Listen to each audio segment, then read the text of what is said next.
গৌরী সীতারাম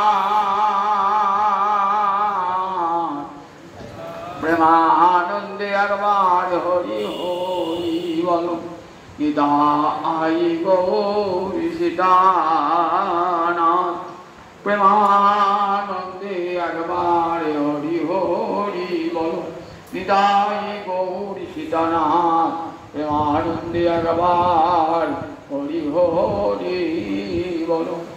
ভক্তবৃন্দের চরণ আমার কোটি কোটি দণ্ডবত প্রণাম। প্রবোধানন্দ সরস্বতী চৈতন্য চন্দ্রামৃত নাম স্তোত্র কাব্যে মহাপ্রভুর বন্দনা করে বলছেন, কৈবল্যং নরকায়তে ত্রিদশপুর আকাশ পুষ্পায়তে দুর্দান্তেন্দ্রিয় কাল সর্প পটলী প্রখ্যাত দংষ্টায়তে বিশ্বং পূর্ণং সুখায়তে ইধি মহেন্দ্রাদিশ্চ কীটায়তে যৎকারুণ্য কটাক্ষ বৈভববদাং তং গৌরং এব স্তুমঃ। তং গৌরং মানে সেই গৌরহরিকে আমরা স্তুম মানে স্তব করি, সেই গৌরহরিকে আমরা স্তব করি। কোন গৌরহরি? যৎ কারুণ্য কটাক্ষ বৈভব বদাং, যার একবার কৃপা কটাক্ষ পেলে পারে, যে নিজেকে প্রেম ধনে ধনী বলে মনে করে, যার করুণা কটাক্ষ। করুণাও পেতে হবে। নটু ঠাকুর বলছেন, যে গৌরাঙ্গের নামে হয় তারে হয় প্রেমোদয়, তারে মই যাই বলি হাই। তাহলে গৌরাঙ্গের নামটা কেমন মূল্যবান দেখুন। যে গৌরাঙ্গের নাম লয় তার হয় প্রেমোদয়। একটা প্রেম কত সাধন করে কৃষ্ণ প্রেম লাভ হয়, যারা ভক্তি রসামৃত সিন্ধু পড়েছেন দেখবেন কত সাধনার ফলে কৃষ্ণ প্রেম লাভ হয়। সেই কৃষ্ণ প্রেম অনায়াসে লাভ হতে যায় যদি একবার গৌরাঙ্গ হরি নামটি উচ্চারণ করা হয়।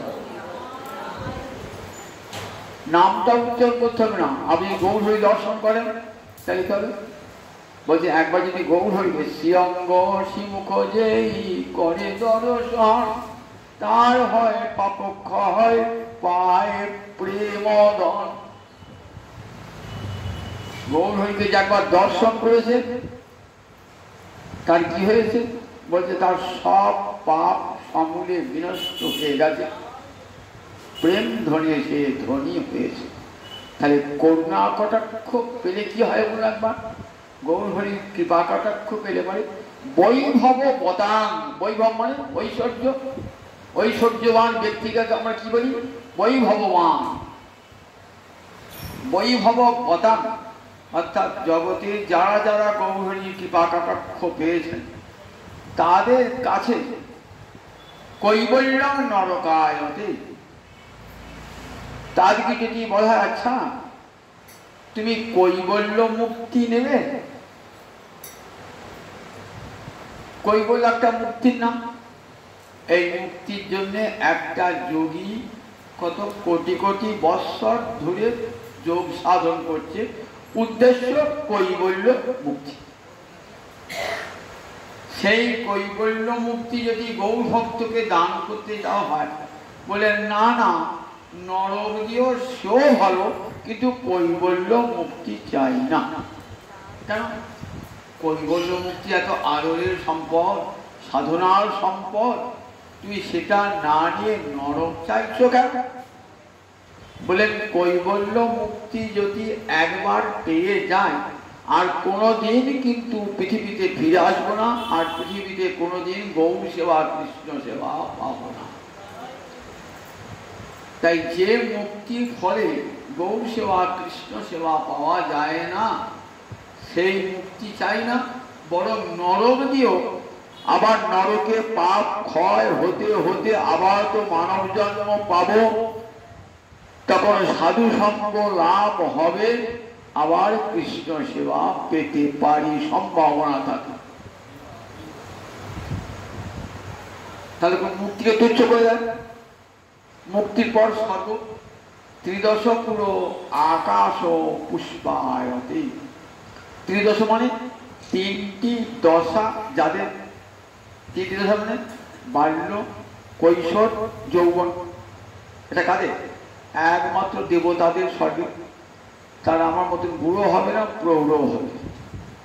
তারা বাল্য, কৈশোর, যৌবন, যতদিন থাকবে ততদিন যৌবন সুখ তারা ভোগ করবে।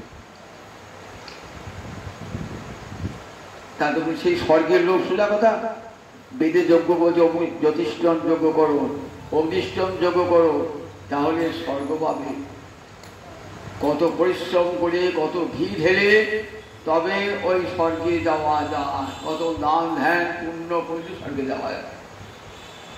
গৌর ভক্তকে যিনি বলে, আচ্ছা তোমাকে স্বর্গ দেবো, বলেন আকাশ পুষ্পায়তে। আকাশ পুষ্প মানে ফুল, আকাশে ফুল ফোটে, আকাশে ফুল ফোটে না, আকাশ পুষ্প একটা যেমন অলিক কল্পনা, বলেন ঠিক গৌর ভক্তের কাছে স্বর্গ সুখটা একটা অলিক কল্পনা মাত্র। যদিও বা সেটা বাস্তব হয়, কতদিন সুখটা পাবো? যতদিন আমার পূর্ণ ফলটা থাকবে। জমানো টাকার মতো, ব্যাংকে জমানো টাকা কতদিন থাকবে? ভোগ করতে করতে করতে করতে করতে হয়ে যাবে, শেষ হয়ে যাবে। ঠিক তেমনি ওই যে স্বর্গসুখটা আমার পূর্ণ ক্ষয় হতে হতে হতে স্বর্গসুখটা চলে যাবে। তার প্রমাণ বললেন গীতা বলে দেখুন, গীতাতে কি বলা আছে? ক্ষীণে পুণ্যে মত্ত লোককে বিসন্তি। স্বর্গে যখন পুণ্য ক্ষয় হয়ে যাবে, আবার মর্তে ফিরে আসতে হবে। তাহলে সে স্বর্গ নিয়ে আমার কি লাভ হবে? তাই ত্রিদশ পুরো আর যাতে ফিরে আসতে না হয়, এটাই তো সাধনা। অথচ শুভ সম্পদ লাভ হয়। ত্রিদশ পুরো আকাশ ও পুষ্পায়তে। দুর্দান্তেন্দ্রিয় কাল সর্ব পটরি প্রখ্যাত দংষ্টায়তে। কাল সর্ব পটরি, পটরি মানে সমূহ। একটা কাল সাপ, সে যদি ছোবল মারে তারই যন্ত্রণায় মানুষ সংমৃত হয়ে যায়। আর কাল সর্প পটরি, অনেকগুলো সাপ যদি ছোবল মারে তাকে অবস্থা করে দেখি। আমাদের কিন্তু অনেকগুলো সাপ ছোবল মারে, 11টা ইন্দ্রিয়, 11টা সাপ প্রতি মুহূর্তে ছোবল মারছে প্রতি মুহূর্তে। যদি রূপ, রস, শব্দ, গন্ধ, স্পর্শ এই পঞ্চ বিষয় না পায়, তাহলে 11টা ইন্দ্রিয় সাপের মতন নিরন্তর আমাদের ছোবল মারছে। দুর্দান্তেন্দ্রিয়, ইন্দ্রিয় কাল সর্বপঠনী, দুর্দান্ত, দমন করা যায় না। মুনিষা নির্জন গুণে গিয়ে কত সাধনা করেন যে এই ইন্দ্রিয়কে জয় করবো, পারে না, ব্যর্থ হয়ে যায়। কোটিতে কোটি হয়তো ইন্দ্রিয় জয়ের সাধনায় সফল হয়। দুর্দান্তেন্দ্রিয় কাল সর্বপঠনী প্রখ্যাত দংষ্টায়তে। বলেন এই যে কাল সর্বপঠনী ইন্দ্রিয়, তার দাঁত, যে দাঁতটায় বিষ থাকে সেটা তুলে দেয় গৌর ভক্ত। কি করতে দেখেন না, সংসারে রয়েছে, ইন্দ্রিয়ের মাঝে ইন্দ্রিয়ভোগ্য বিষয়ের মধ্যে রয়েছে, তবু যেন তাকে ছোবল মারছেন। অর্থাৎ সে কখনো ভাবে না এই বিষয় আমার, এই বাড়ি আমার, এই ঘর আমার, এই স্ত্রী আমার, এই পুত্র আমার, এটা সে ভাবে না। সে ভাবে আমি কৃষ্ণের, আমার সব হলো কৃষ্ণের। তাহলে প্রখ্যাত দংষ্টায়তে। দেখেন না, বেদরা সাপ না থাকছে তো, আপনি একটা সাপ থেকে ভয় পালাচ্ছেন, আর বেদের একসঙ্গে কত সাপ নিয়ে আসে, এই হাত একটা সাপ, একটা সাপ না থাকছে কেন? তাদের ভয় নাই, তারা বিয়ে দাঁতটা ভেঙে দিয়েছে, এবার ছোবল মারলে কিছু হবে না। ঠিক তেমনি বিষয়ের মধ্যে থাকলেও গৌর ভক্তের কিছুই হবে না। কৃষ্ণ ভক্তের কিছু হবে না। মহারাজ অম্বরীশ, মহারাজ যুধিষ্ঠির সব তো বিষয়ের মধ্যেই রয়েছে, স্ত্রী পুত্র সব রয়েছে। সবল পাচ্ছে? সবল মানে না। দাঁত বিষ দাঁত ভেঙে দিয়েছেন, বিষ দাঁত ভেঙে কৃষ্ণ ভক্তি তাদের বিষ দাঁত ভেঙে দিয়েছে। সবল মারলেও কোনো ফল হবে না।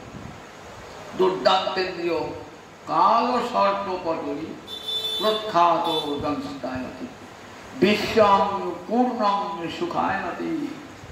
জগতে আমরা বিষয় মানুষ সুখ দুঃখ অনুভব করি, কৃষ্ণ ভক্ত বলে জগৎটাই তো সুখে।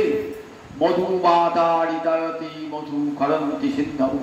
বেদ একটা সূক্ত আছে নাম মধুমতি সূক্ত, ঋগ্বেদ একটা সূক্তের নাম মধুমতি সূক্ত। ঋষিরা কি দেখছেন? জগৎটাই তো মধুময়, সর্বত্র কৃষ্ণ দর্শন হচ্ছে তাদের, সর্বত্র ভগবত দর্শন হচ্ছে। জগতের কোথাও দুঃখ বলে কিছু নাই, সর্বত্র সুখ বিরাজ করছে। বলছে দেখো, ইন্দ্রিয়ের বিষয় ভোগের দ্বারাই সুখ দুঃখ অনুভব হয়। যারা সমস্ত ইন্দ্রিয়ের অধিপতি গোবিন্দ চরণে অর্পণ করে দিয়েছেন, তাদের আর সুখ দুঃখের অনুভবই নাই। তার দুঃখে সু অনুদ্বিগ্ন না, সুখে সু বিগত প্রিয়। শীতপর্ক যোগ প্রসিদ্ধ গীতায় 2য় অধ্যায় কেমন দুঃখে সু অনুদ্বিগ্ন না, সুখে সু বিগত প্রিয়। জগতের যত দুঃখ আসুক না কেন, এতটুকু চিত্তে তাদের উদ্বেগে জন্মায় না। আবার যত সুখ আসুক তারা উল্লসিত হয় না, জানে এই সুখ আজ আছে, কাল চলে যাবে। গৃহীতবি ইন্দ্রিয়র্থান বলছেন, ইন্দ্রিয় দ্বারা তারা বিষয়ে ভোগ করে, কিন্তু কি জানে? সবই বিষ্ণু মায়া জানে। কি রকম? একটা ছোট ছেলে রথের মেলায় গিয়ে একটা হাতি দেখেছে, মাটির হাতি, খুব আনন্দ, বাবা কিনে দেন। যখন কিনলো খুব আনন্দ, এইবার বাড়ি নিয়ে খেলতে খেলতে হাতির সুরটা ভেঙে গেল, পাটা ভেঙে গেল, ছেলে হাত পা যদি কাঁদতে ভেঙে গেল। বাবা তো জানে, বাবা যখন কেনেন তখনও বাবার আনন্দ হয় নাই, আবার হাতির সুর পা যখন ভেঙে গেল তখনও বাবার দুঃখ হয় না। কিন্তু ছোট ছেলেটি অজ্ঞত, তার কাছে তো সুখ দুঃখের ব্যাপার। কৃষ্ণ ভক্তের কাছে কৃষ্ণ ভক্ত জানে এই সংসারে সুখী বাকি, এই সংসারে দুঃখই বাকি, দুটোই তো সমান। মায়ার জগতে যায় দেবেন। কুমোরের দোকানে গিয়েছেন, মাটির হাঁড়ি মাটির কলসি কিনবেন, একবার এটা নিচ্ছে আমি সেটা নিচ্ছি। কুমোর বলে, মা যেটা নেবেন নেন, আমার তো সবই মাটির তৈরি, সবই তো মাটির তৈরি। তাই এ জগতের মায়া, সব মায়া দিয়ে গড়া, সুখ দুঃখ সব সমান হয়ে যাবে। তাই ন হিষ্যতি ন তুষ্যতি। যারা আনন্দ পায় না তারা দুঃখ পায়। বিশ্বং পূর্ণং সুখায়তে বিধি মহেন্দ্রা দৃশ্য কি যাতে। বিধি মানে ব্রহ্মা, মহেন্দ্র মানে ইন্দ্র। আচ্ছা, তোমাদেরকে ইন্দ্রপদ ব্রহ্মপদ দেবো নেবে? বলে না, ইন্দ্রপদ নেবো না, ব্রহ্মের পদ আমরা চাই না, আমরা চাই কৃষ্ণ পদ সেবা। কৃষ্ণ সেবা ছাড়া আমরা অনেক কিছুই চাই না, কৃষ্ণ সেবা ছাড়া। তাই বিধি মহেন্দ্র কি যাতে। একটা কীট যেমন তুচ্ছ বলে মনে হয়, ঠিক তেমনি বিধি মহেন্দ্রের পদকে একটা কীর্তুল্য তুচ্ছ বলে মনে হয়। যৎ কারুণ্য কটাক্ষ বৈভবতা তং গৌরম এই বস্তু। এটা হয় কার? গৌর হরির করুণা প্রভাব। সেই গৌর হরিকে আমরা স্তব। এই গৌর হরি কৃপা করে প্রেমের অবতার আবির্ভূত হয়েছিলেন কোটি কোটি পার্শ্বদ সঙ্গে, কোটি কোটি।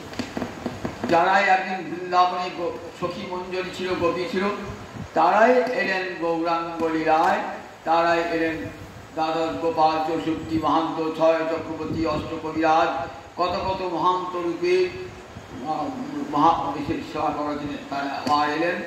ওই যারা বুঝেছিলেন তারাই আবার এলেন নূতন করে লীলা হয়ে। এবার সংকীর্তন লীলা হবে, প্রতিটি জীবের ঘরে ঘরে নাম সংকীর্তন যাবে। তাই আগে ভক্তগণের কথা শুনতে হয়, তারপরে ভগবানের কথা শুনতে হয়। প্রথমেই যদি ভগবানের কথা শুনতে যান, আনন্দ পাবেন না। ভগবানের কথায় যারা আনন্দ পেয়েছেন, তাদের সঙ্গ যদি লাভ না করেন, তাহলে আপনার কৃষ্ণ কথায় আনন্দ আসবে না। অনেকগুলো গরিব লোকের মাঝে যদি আপনি থাকেন, আমি একটু ধনী লোক, তাহলে কি হবে? আমার মাথায় উঠে থাকবে আমি তো পাড়ার মধ্যে ধনী, তখন নিজেকে আর ছোট বলে মনে হবে না। অনেকগুলো ধনী লোকের মাঝখানে যদি আপনি থাকেন, আপনার অবস্থা, আর্থিক অবস্থা তেমন ভালো নয়, তখন কি হবে আপনার মনে? তখন আপনার মনে হয় আমার এমন দুর্ভাগ্য, কেমন লোকের পাকা বাড়ি ঘর হয়েছে, আমার নাই, আমার একটা খরচ চাল। এই দিনটা আসবে। এই ভজনশীল ভক্তের কাছে বসলে কি মনে হবে? সব ধনী তো কৃষ্ণ ভক্তিতে ধনী, বলে কাতো ভজন করছে, কেমন করে মালা করছে, কেমন করে প্রতিদিন পাঠ শুনছে, চোখের জলে ভাঙছে, আমার কিছুই হলো না। এই বোধটি আসবে, এই বোধটি অন্তরে আসবে। সেই জন্য ভক্ত সঙ্গ করতে হয়। অনেক ভক্ত সঙ্গ করেছেন, ভক্ত সঙ্গ ছাড়া কৃষ্ণ ভক্তির উল্লাস হয় না, কৃষ্ণ ভক্তির সঙ্গ ছাড়া। বলে তাই সর্বাগ্রে মহাপ্রভু যখন জিজ্ঞাসা করছেন মহাদেবকে, দেবী পার্বতী, জগতে কার আরাধনা সবচেয়ে বড় আরাধনা? তা বললেন, শোনো পার্বতী, আরাধনা নাম সর্বেশাং বিষ্ণুর আরাধনা করো। জগতে সব আরাধনার মধ্যে কৃষ্ণ আরাধনা সর্বশ্রেষ্ঠ আরাধনা, যা আমিও করি যে আরাধনা, তার চেয়ে বড় আরাধনা নাই, তার চেয়েও বড় আরাধনা আছে। তার চেয়ে বড় আরাধনা তসমাৎ পরতরং দেবী তদীয়ানাং সমর্থন। তার চেয়ে বড় আরাধনা হল কৃষ্ণ ভক্তের আরাধনা। এই কৃষ্ণ ভক্তের আরাধনা করলে অন্তরে কৃষ্ণ ভক্তি লাভ হয়ে যায়। তাই কোটি কোটি গৌরাঙ্গ পার্ষদ এসেছেন, যাদের জীবনী আলোচনা করলে পরে আমাদের হৃদয়েও কৃষ্ণ প্রেম রাখতে পারে, যাদের করুণা থেকে। আজকে শ্রাবণ মাসের কৃষ্ণপক্ষের অষ্টমী তিথি, সোমবার একাদশী, আজ অষ্টমী। এই অষ্টমী তিথিতে কার তিরোভাব হয়েছিল? একটি মহান তিথি, লোকনাথ গোস্বামী প্রভু। এই কিন্তু ওই 12 দিন ব্রহ্মচারী লোকনাথ নাম, কিন্তু শৈব শিব ভক্ত। আর আমি যার কথা বলবো আজকে, তিনি লোকনাথ গোস্বামী। বৃন্দাবনের 6 গোস্বামীর সঙ্গে লোকনাথ আর ভূগর্ভ, এই দুজনকে অনেকে যোগ করে বলেন অষ্ট গোস্বামী। রূপ সনাতন এদের পূর্বে লোকনাথ এবং ভূগর্ভ চলে গেছেন বৃন্দাবনে। তখন রূপ সনাতন যান নাই, লোকনাথ মহাপ্রভু আদেশে লোকনাথ এবং ভূগর্ভ, গদাধর শিষ্য ভূগর্ভ, এরা চলে গেছেন বৃন্দাবনে। কোথায় বাড়ি ছিল? যশোর জেলার তালখড়ি গ্রামে। বাবার নাম ছিল পদ্মনাভ চক্রবর্তী, আর মায়ের নাম ছিল সীতা দেবী। শান্তিপুরে পড়তে এলেন কার কাছে? অদ্বৈত আচার্যের কাছে। নিজ পিতাও পণ্ডিত ছিলেন, নিজ পিতার কাছে কিছু পূর্ববঙ্গে, যশোর জেলা তো পূর্ববঙ্গে, সেখানে পিতার কাছে কিছুদিন অধ্যয়ন করে আরও বেশি করে পড়াশোনা করবার জন্য চলে এলেন শান্তিপুরে। খ্যাত পণ্ডিত বেদ পঞ্চানন অদ্বৈত গুরুর কাছে এলেন বৈদিক শাস্ত্র পাঠ করবার জন্য। এইখানে এসে গৌরাঙ্গ হরির সঙ্গে তার আলাপ হয়ে যায়। গৌর হরিও যেতেন অদ্বৈতের টোলেতে আলাপ হয়ে যায়। মনে মনে সেদিনই গৌর চরণে নিজেকে আত্মসমর্পণ করে দেন। বয়সে গৌর হরিছে 2-3 বছরের বড়।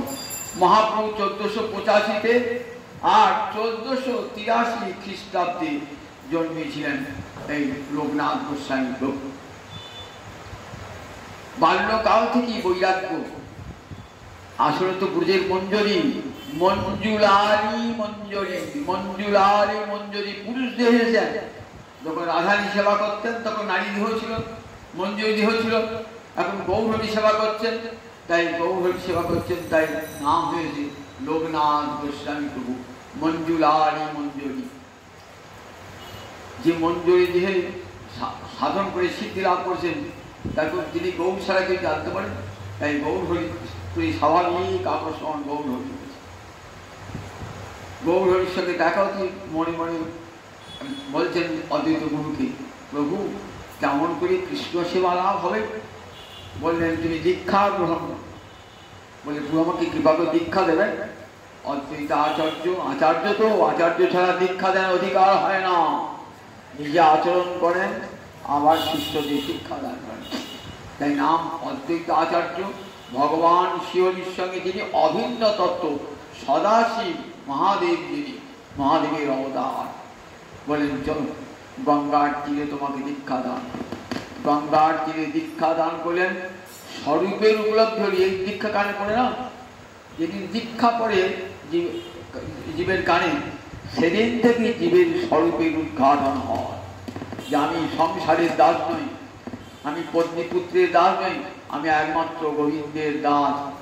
আর অন্য কোনো সেবা নয়, গোবিন্দের সেবাই আমার জীবনের একমাত্র কর্তব্য। দীক্ষা গ্রহণ কর বাড়ি গেলেন বটে, বাবা মা বিবাহে যোগাযোগ করছে, বিবাহের যোগাযোগ, বিবাহ কোনো মতেই করবেন না। মঞ্জুরি তিনি কৌশল কবে বিবাহ সংসারে আবদ্ধ হতে পারেন? বললেন না। পিতা মাতা পুরুরু মন, সংসার ত্যাগের মন, কিন্তু পিতা মাতা আছেন বলে সংসার ত্যাগ করতে পারছেন না। মহাপুরুষ সঙ্গে দেখা নবদ্বীপে। তারপরে মহাপুরুষ যখন পূর্ববঙ্গে গিয়েছিলেন, তখন পূর্ববঙ্গে এই লোকনাথের গৃহে মহাপুরুষ গিয়েছিলেন। সেখানে একবার দেখা, একবার অজ্ঞানবাসী মহাপুরুষ সন্ন্যাসী এই দিন 20-25 আগে এসেছেন নবদ্বীপে পিতা মাতার অন্তর্ধানের পর। মহাপ্রভু আদেশ করলেন, যাও লোকনাথ, তুমি বৃন্দাবনে চলে যাও। ওই বৃন্দাবন ছেড়ে আর কোথাও যাবে না, তোমার পরেই যাবেন রূপ সনাতন আদি 6 গোস্বামী। তুমি সঙ্গে নিয়ে দাও এই গদাধর পণ্ডিত গোস্বামী শিষ্য ভূগর্ভ গোস্বামী। লোকনাথ গোস্বামী আর ভূগর্ভ গোস্বামীকে নিয়ে মহাপ্রভু আদেশ পালন করে চলে গেলেন। তখন মহাপ্রভু সন্ন্যাস গ্রহণ করেন নাই। শিবাসঙ্গনে নৃত্য করতে করতে মহাপ্রভু এমন ভাব বিকার দেখা দিয়েছে যে কখনো বোধহয় প্রভু চলে যাবেন সংসার ত্যাগ করে। নবদ্বীপবাসীর মনে সবসময় একটা আশঙ্কা দেখা দিয়েছে। চলে গেলেন 22-23 হাঁটা পথে বৃন্দাবনে গিয়ে বুঝলেন। বৃন্দাবনে পৌঁছিয়ে শুনলেন আমার মহাপুরুষ সন্ন্যাস গ্রহণ করেছে। সন্ন্যাস গ্রহণ করে দক্ষিণে গিয়েছে। দক্ষিণে গেলেন, বৃন্দাবন থেকে দক্ষিণে গেলেন।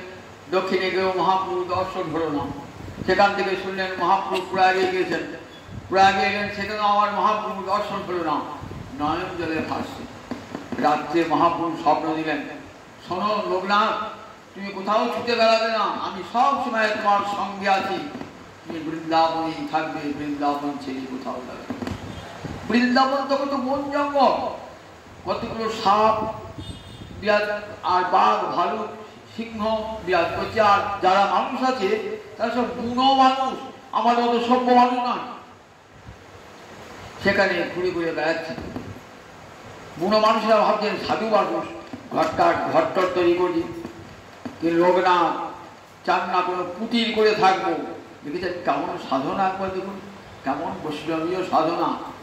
তারা চাইলে একটা কুটির বেঁধে দেবো, কুটেবেন না। কোথায়? চির ঘাট গাছের তলায় শুয়ে আছেন, গাছের শিকড়টাকে মাথায় দিয়ে শুয়ে আছেন। জল পড়ছে, রোদে তাপ হচ্ছে, পায়ে যে কোনো সাপ ফেলে যাচ্ছে, সিংহ আসছে, বাঘ আসছে। নির্ভীক গোবিন্দ চরণে সমর্পিত প্রাণ, নির্ভীক এমনি করে বৃন্দাবনে ঘুরে ঘুরে বেড়াচ্ছেন সর্বত্র। মনে মনে ভাবছেন একটা বিগ্রহ থাকলে সেবা করতাম, মনটা আনন্দে ভর্ত হতো। কোথায় গিয়ে? উমরাও গ্রাম আছে বৃন্দাবনে, উমরাও গ্রাম। সেখানে কিশোরী কুণ্ড আছে, যেমন গোবর্ধনে গোবিন্দ কুণ্ড আছে। উমরাও গ্রামে এখানে রাধারানী রাজ্যাভিষেক হয়েছিল।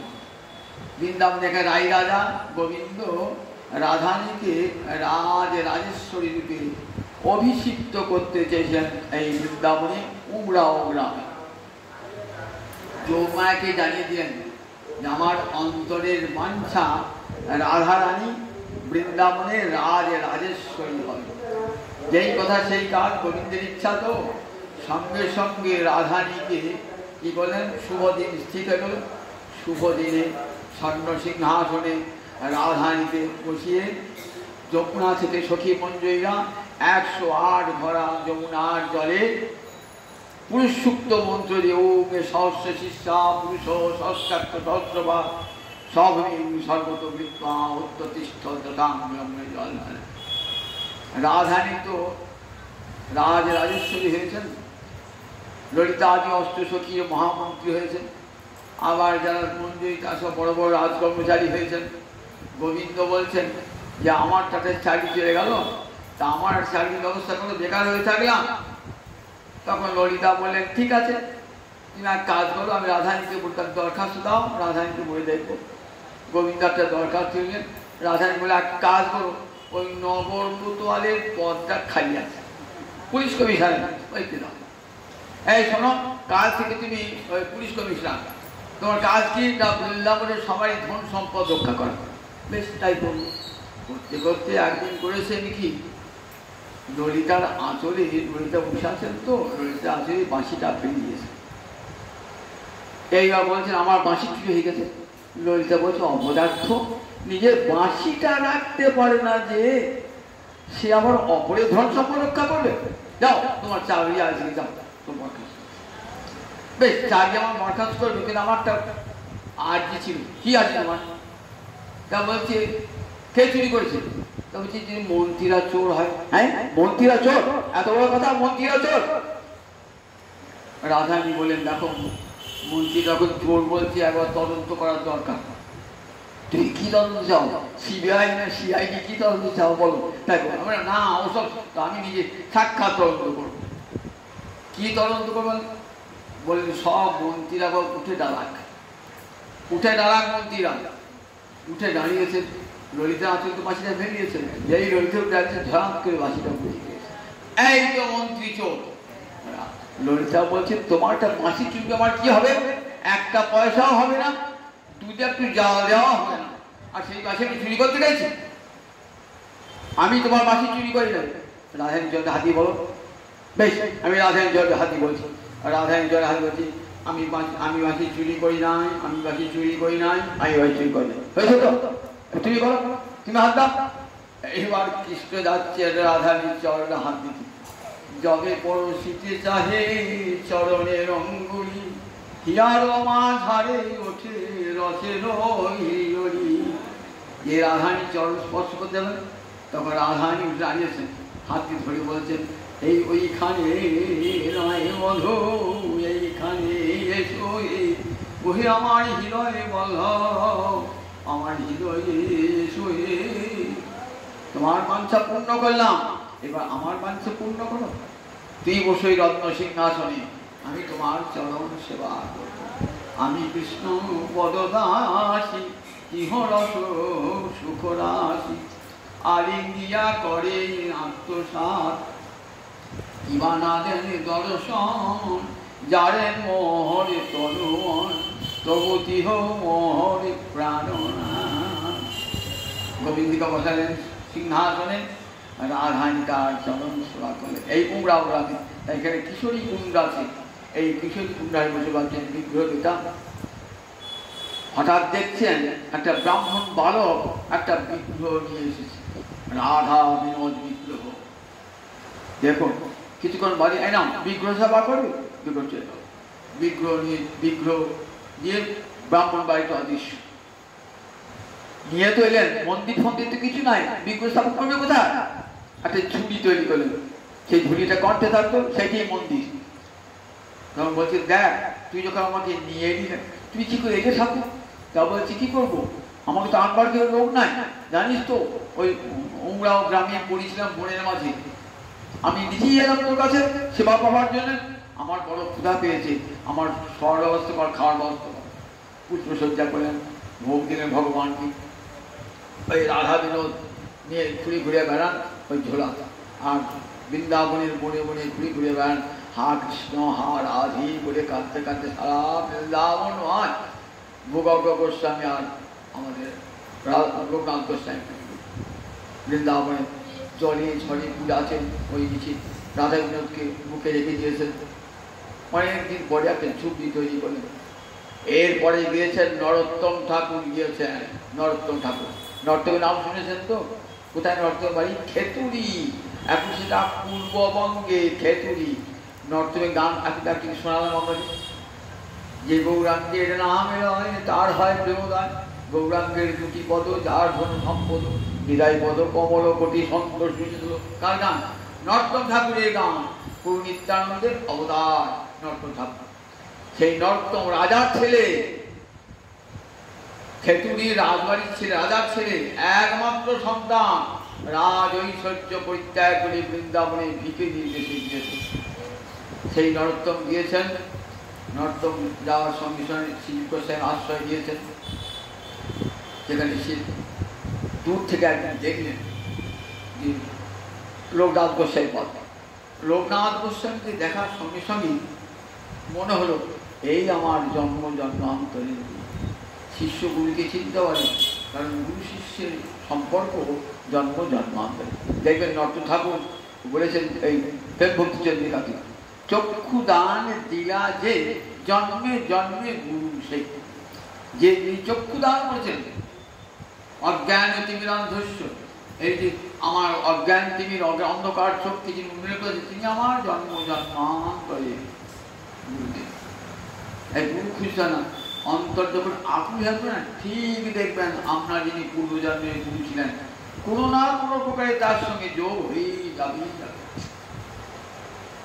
দেখেছেন তো, মনে ভাবছেন। কিন্তু লোকনাথের প্রতিজ্ঞা, আমি কাউকে দীক্ষা দান করব না, কাউকে দীক্ষা দান করবো না। আর শিষ্যেরও প্রতিজ্ঞা, আমি লোকনাথ ছাড়া আর কারো কাছে দীক্ষা গ্রহণ করব না। কি করেন? গুরুকে তুষ্ট করতে হবে, তাকে দীক্ষা পাবো তো। গুরুদেব তখনকার দিনে বৃন্দাবনে তো আর ওই শৌচাগার টৌচাগার ছিল না। একটি বনের নিত্য স্থানে গিয়ে সবজি দিতেন, সেই সবজি জায়গাটি কী করতেন, ওই লোকনাথ কোথাও অনেক পূর্বে যেতেন, সেই সবজিটি পরিষ্কার করে দিয়ে সেখানে কি করতেন, মাটি জল দিতেন। মনে ভাবে কে করে প্রতি কাজে, এই নিজ কাজটা কে করে? একদিন একটু আগে উঠেছে, দেখছেন নরোত্তম ওই শৌচটা পরিষ্কার করে দিয়ে কি করছেন, ঝাঁটাটি বুকে দিয়ে কাঁদছেন, হাত হাত দিয়ে কি বাবুর কাজ পিছনে গিয়ে দাঁড়িয়েছেন। নরোত্তম এ কাজ কেন করছো? তুমি রাজার ছেলে, আমার হীন কাজ করছো কেন? প্রভু আমি তো এই সেবা করবার জন্য এসেছি, প্রভু আমি তো তোমার সেবা করবার জন্য এসেছি, তুমি কৃপা করে তোমার চরণ আমাকে স্থান দাও। তখন কৃপা করে স্থান দিলেন। দীক্ষা দান উপযুক্ত সময়ে শুভ দিনে দীক্ষা দান করলেন। বলেন শ্রীজীব গোস্বামীকে জানিয়ে দাও তোমাকে আমি দীক্ষা দান করি। একটাই শিষ্য দান করলেন, নাম হচ্ছে দেখুন চম্পক মঞ্জরি। চম্পক মঞ্জরি কি সেবা দিয়েছেন দেখুন। একদিন গুরুর কাছে দীক্ষা গ্রহণ করে নির্জন মনে শুয়ে আছেন, তখন দেখছেন রাধারানী এসে স্বপ্ন দিচ্ছেন। রাধারানী বলছেন, শোন নরোত্তম, আমি এইখানে প্রতিদিন দুপুরবেলাতে মধ্যাহ্নকালে আমার প্রিয় ব্রাহ্মণের সঙ্গে আমার মিলন হয়। আর চম্পক মঞ্জরি, চম্পক লতিকা প্রতিদিন কি করে, দুগ্ধ আবর্তন করে। তার যদি দুগ্ধ আবর্তন, সেই ক্ষীরটি আমার ব্রাহ্মণকে দেওয়া হয়। আজ থেকে তোর কাজ হলো ওই চম্পক লতিকার কুঞ্জে ওই ক্ষীর বানানো তোর কাজ। এসে বলছেন গুরুদেব আমাকে রাত্রে স্বপ্ন দিয়েছে, আমার ভোরবেলা স্বপ্ন দিয়েছেন, মধ্যাহ্নকালে রাধারানী আসেন, রাধারানী আমাকে স্বপ্ন বলেছে তো ভাগ্যবান রে। মনে মনে এক সেই দুপুর রাতে মনে মনে মানুষের ভজন দেখুন কত দেখুন, দেহের ভজনটা অনেক করতে পারে, মনের ভজনটা বড় কষ্টকর। মানস ভজনটা, মানুষ এই ভজন করছেন। কি ভজন করছেন? কিছুই নাই, কিন্তু কি করছে, উনুন জ্বেলেছেন, খড়কুটো দিয়ে আগুন ধরাচ্ছেন, আর ওই পাত্রে বসিয়েছেন, দুধ বসিয়েছেন, দুধটা টকবক টকবক করে ফুটছে, এবার গরম হয়েছে, দুধটাকে নামাবেন তো দুধটাকে নামাতে গেছেন, হাতে ফোসকা পড়েছে। মনের আগুনে ফোসকা পড়ে গেল।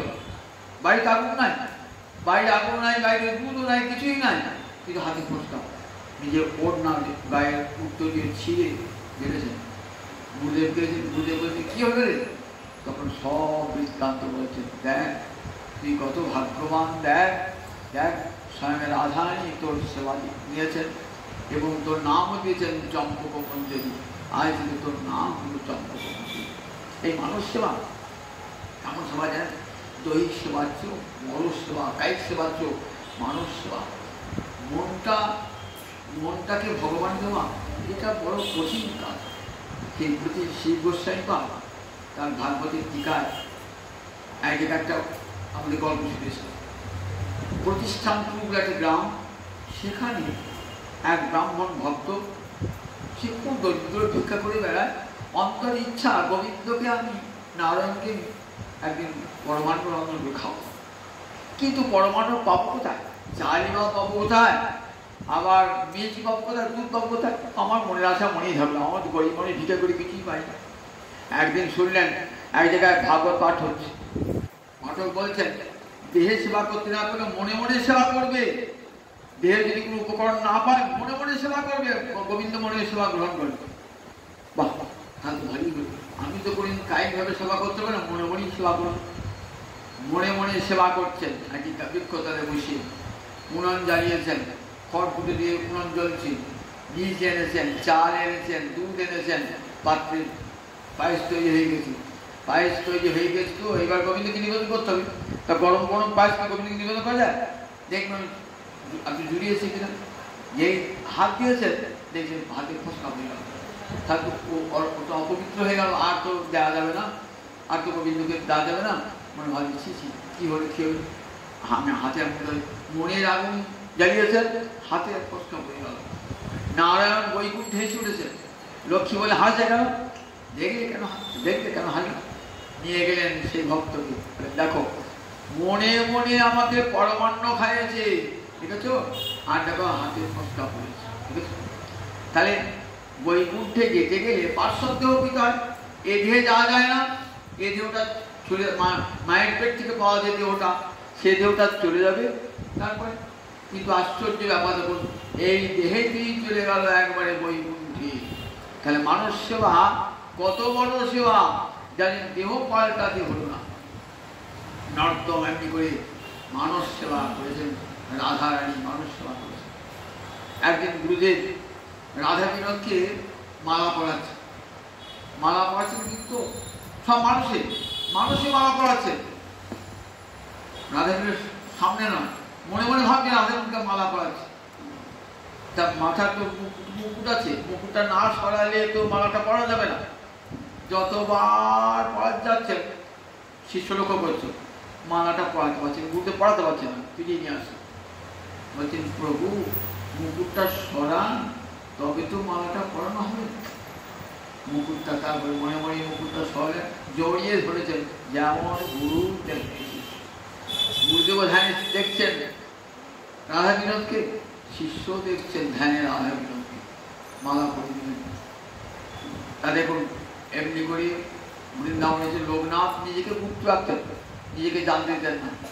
কবিরাজ গোস্বামীপাদ বললেন প্রভু তোমার সম্বন্ধে কিছু লিখবো, আমার চৈতন্য চৈতামৃত বলে না, আমি তোকে নিষেধ করছি, আমার কোনো প্রসঙ্গ তুমি লিখবে না চৈতন্য চৈতামৃত। তাহলে চৈতন্য চৈতামৃতে শুধু এক জায়গা আছে, বল্লভট্টের পুত্র বিট্টলেশ্বরের বাড়িতে গোপাল দর্শন করবার জন্য গিয়েছিলেন লোকনাথ, এর বিধান কথা।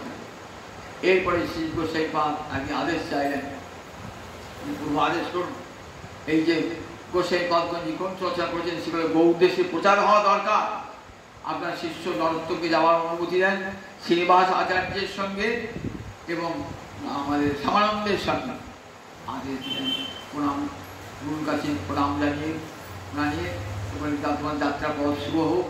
সমস্ত গোস্বামী গ্রন্থ সঙ্গে নিয়ে শ্যামানন্দ, নরোত্তম এবং শ্রীনিবাস আচার্য চলে এলেন। সে একটা বিহার কাহিনী আছে, পরে আবার আপনি শোনাবো। শ্রীনিবাস নিয়ে এলেন, রাঢ় দেশে নিয়ে এলেন। এই রাঢ় দেশে তখন এসে গোস্বামী গ্রন্থে প্রচার করলেন শ্রীনিবাস আচার্যকে। আজ সেই লোকনাথ গোস্বামী তিরোভাস দিবস। আজ যুগলকুণ্ডে তার সমাধি আছে, বৃন্দাবনের যুগলকুণ্ডে তার সমাধি আছে। অনেকে বলেন যেখানে বিশ্বচক্রী সেবিত বিগ্রহ গোকুলানন্দ আছে ওখানে তার সমাধি আছে। যাই হোক, বৃন্দাবনে তার পুষ্প সমাধি আছে। সেই লোকনাথ গোস্বামীর চরণে আজ কোটি কোটি প্রণাম জানিয়ে এইখানে ভাগবতী কথা জয় জয় জয় জয় জয়।